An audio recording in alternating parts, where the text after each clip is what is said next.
That's 4 blades this evening I sharpened. So if I sent them off, that'd be $60.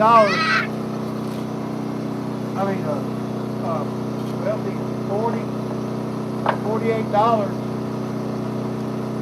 If I sent them off, they have sharpened by $48. And if I had to buy that 4 blades, that would be $80. And I sharpened them. That's, it cost me nothing but a little electricity.